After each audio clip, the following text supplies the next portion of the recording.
जय हिंद। एक बार फिर से आप सभी का स्वागत है लाइव टाइम्स पर। मैं हूं आपके साथ नीतू गुप्ता। खबरों की शुरुआत इस वक्त की अहम खबर के साथ।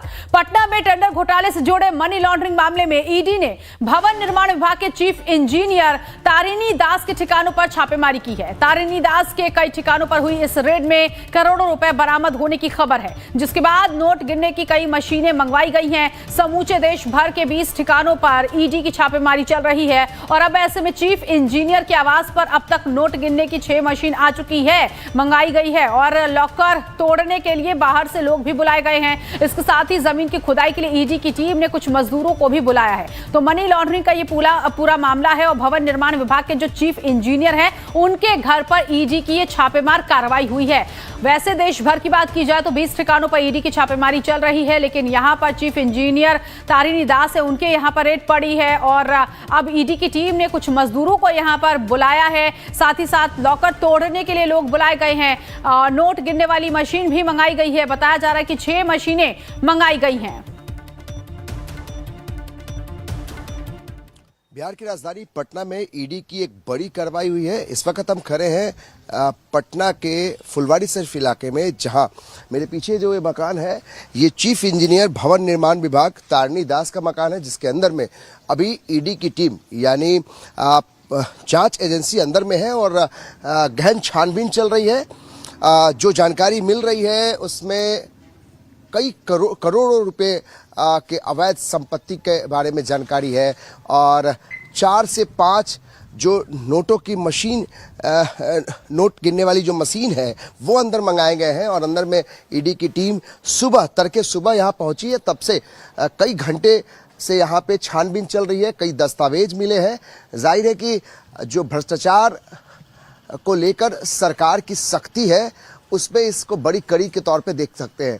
और ये वो मकान है जिसके अंदर में ईडी की टीम अभी भी मौजूद है और अंदर में कई कागजात, कई दस्तावेज, जो जमीन के कागजात, ये सारे चीज़ों को खंगाला जा रहा है। और अवैध संपत्ति जो है, मनी लॉन्ड्रिंग से जुड़ा हुआ मामला है, टेंडर घोटाले से जुड़ा हुआ मामला है। जाहिर है कि बिहार में बड़ी कह सकते हैं ईडी की कार्रवाई है। न सिर्फ फुलवारी शरीफ के पुरनेंदु नगर का ये जो ठिकाना है, बल्कि इसके अलावा 20 ठिकानों पे तकरीबन बिहार के समूचे देश भर में जो इनके साथ जो जुड़े हुए इनके परिवार के सदस्य हैं उनके ठिकानों पे भी छापेमारी लगातार चल रही है। तो जाहिर है ये जो घर है जो उनका चीफ इंजीनियर का, इनके आवास के अंदर में अभी भी ईडी की टीम मौजूद है। नोट गिनने वाली जो मशीन है वो लाया गया है, चूँकि करोड़ों के नकदी बताए जा रहे हैं कि अब तक मिले हैं, जिन्हें गिनने का काम चल रहा है। इसके अलावा कई दस्तावेज, कई कागजात मिले हैं। इसके अलावा कई पदाधिकारियों, न सिर्फ तारिणी दास बल्कि कई और जगह भी ईडी की छापेमारी चल रही है। जाहिर है कि इस छापेमारी को आप 2025 के चुनाव को भी जोड़ सकते हैं, क्योंकि जैसे जैसे 2025 का चुनाव नज़दीक आता जा रहा है तो कार्रवाइयाँ इस तरीके से, जांच एजेंसियों की कार्रवाइयाँ जो है वो तेज़ होती जा रही हैं, ताकि सरकार को ये बताने की कोशिश है कि बिहार में चाहे किसी भी तबके का कोई भी हो, अधिकारी हो, मंत्री हो, संतरी हो, अगर वो भ्रष्टाचार के दायरे में आते हैं तो जाहिर है उन पर कार्रवाई होगी। और जो मंत्री अभी नीरज कुमार बबलू से हमारी बातचीत हो रही थी, उन्होंने भी कहा कि अगर जो भी इसके दायरे में, भ्रष्टाचार के दायरे में आएंगे उन पर सख्त कार्रवाई होगी, चाहे वो उसमें कोई मंत्री हो, विधायक हो या फिर बड़े अधिकारी हो। तो ये जो आवास है वो तारिणी दास का आवास है और जो लोग यहाँ पर अंदर में ईडी की टीम, देखिए सुरक्षाकर्मी आपको अंदर दिखाई पड़ रहे हैं। जो अंदर में ईडी की टीम आई है तो उनके साथ सुरक्षाकर्मी भी पहुंचे हैं, कर रहे हैं। जाहिर है कि इन कार्रवाइयों को आगे रखकर विपक्ष के जो हमले हैं उनको कम करने की कोशिश भी की जाएगी। कैमरा पर्सन नीलमणि के साथ अमित कुमार सिंह, लाइव टाइम्स, फुलवारी शरीफ, पटना। तो अमित सिंह की रिपोर्ट आपने देखी और इस वक्त सीधे तौर पर संवाददाता जुड़ गए हैं। अमित, इस वक्त क्या चल रहा है? ये कार्रवाई, ये छापेमारी अभी भी इस वक्त चल रही है और जिस तरह से मजदूर पहुंचे, कहा जा रहा है कि खुदाई भी हो सकती है, तो इस तरफ भी कोई कार्रवाई हो रही है क्या? बिल्कुल वंदना, बड़ी कार्रवाई के तौर पे इसको देखा जा सकता है और अब तो आरजेडी ने इस पर बड़ा सवाल भी उठा दिया है।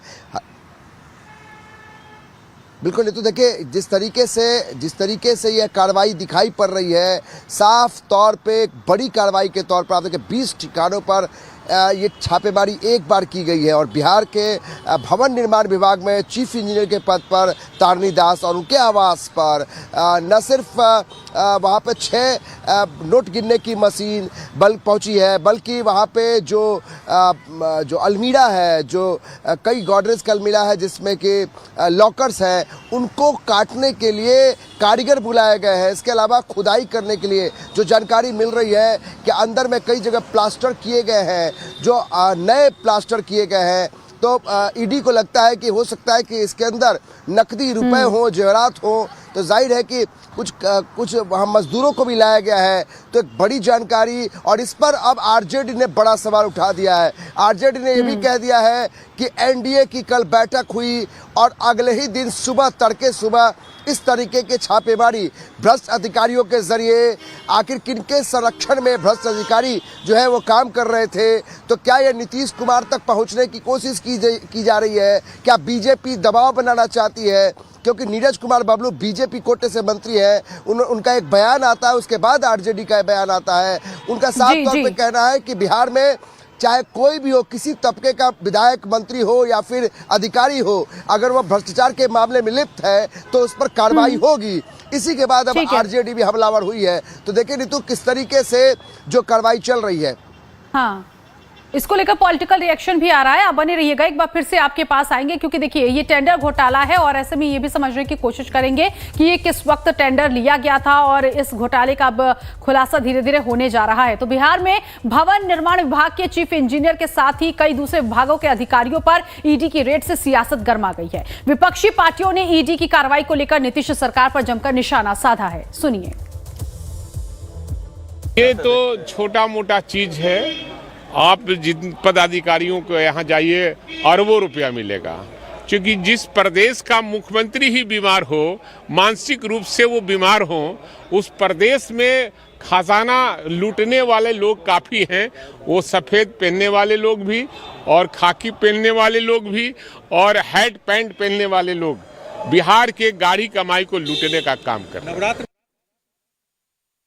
अरे जिस भी अधिकारी के पास, आप किसी भी अधिकारी के यहाँ छापा मरवा लीजिए, मैं बोल रहा हूँ, कोई आईपीएस हो, कोई आईएएस हो, मैक्सिमम के घरों में करोड़ों मिलेगा और नहीं तो कहीं उनका इन्वेस्टमेंट होगा।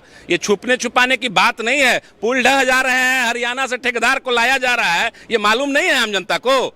आप घूम के पूछ लीजिए नॉर्मल आम जनमानस में, आम जनमानस तक को मालूम है। और नीतीश जी की शासन सत्ता आंख मूंदे बैठी पड़ी है कि बिहार की जनता की गाढ़ी कमाई ये अफसर लूट ले जाएं, इसी के उसमें बैठी है, आस में बैठी है।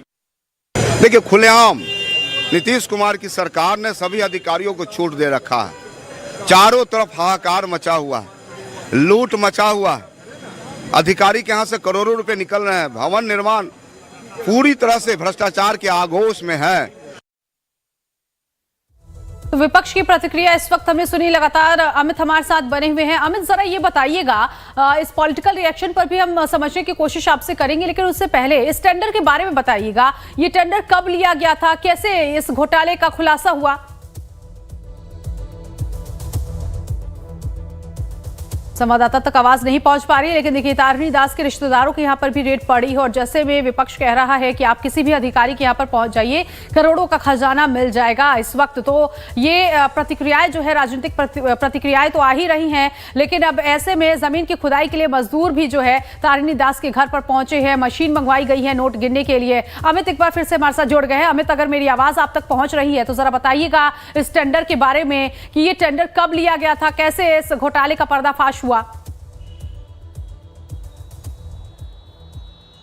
देखिए, अब तक इस बात की जानकारी किसी के पास नहीं है। प्रेस कॉन्फ्रेंस होगा तब पता चलेगा कि कब ये टेंडर का घोटाला हुआ है। लेकिन जो टेंडर घोटाले मामले में ये बताया जा रहा है कि इस मामले में ही कार्रवाई चल रही है और 31 अक्टूबर को ये सेवानिवृत्त हो गए थे तारनी दास। बावजूद इसके उनको 9 नवंबर को फिर से उन्हें एक्सटेंशन मिला था और इसी बात को लेकर विपक्ष जो है सवाल उठा रहा है कि आखिर जब ये कई ऐसे अधिकारी हैं जो रिटायर्ड हो जा रहे हैं, उसके बाद भी उन्हें नीतीश कुमार फिर से रिटायर्ड अधिकारियों को एक्सटेंशन देकर रखते हैं और ऐसे लोग जो है उन पर भ्रष्टाचार के मामले जुड़ जाते हैं। तो कहीं ना कहीं कौन लोग इसके संरक्षण मिल रहा है ऐसे भ्रष्ट अधिकारियों को, ये भी समझना होगा। तो दो तरीके से विपक्ष जो है वो हमलावर है, लेकिन टेंडर घोटाला जो है इसके बारे में स्पष्ट रूप से अभी तक ये ईडी के कार्रवाई के बाद पता चलेगा कि कब से ये मामला चल रहा था, कब से ये घोटाला चल रहा था। जाहिर है कि टेंडर घोटाला मनी लॉन्ड्रिंग से जुड़ा हुआ मामला है और इसमें जो ये अधिकारी है, बड़े अधिकारी है, इनके साथ साथ 20 ठिकानों पर छापेमारी चल रही है। समूचे देश भर में जहां जहां इनके परिवार के सदस्य हैं, पटना में 3 जगहों पर जहां उनके परिवार के सदस्य हैं, वहां भी छापेमारी चल रही है। और जो जानकारी हमारे पास है कि सुबह एकदम तड़के सुबह 5 बजे ईडी की टीम यहां पहुंच गई थी। 10 लोगों की संख्या में ईडी के तमाम पदाधिकारी अभी जो है वो कैंप किए हुए हैं। कई घंटों से ये छापेमारी चल रही है और नोट गिनने की जो मशीन आई है उसमें कई करोड़ों रुपए के नकद मिले हैं, जेवरात मिले हैं और कई कागजात मिले हैं जो जमीन के कागजात हैं। तो हर पहलुओं को खंगालने की कोशिश की जा रही है और अभी भी लगातार पिछले कई घंटों से वहां छापेमारी जारी है, वहां पूछताछ चल रही है और जो अधिकारी है उनके साथ जो उनके तमाम जो रिश्तेदार हैं वो भी इसके दायरे में है। ठीक है, बहुत शुक्रिया अमित इस जानकारी के लिए। नजर बनाए रखिएगा, आगे जो अपडेट होगा अपने दर्शकों तक जरूर पहुंचाएंगे। तो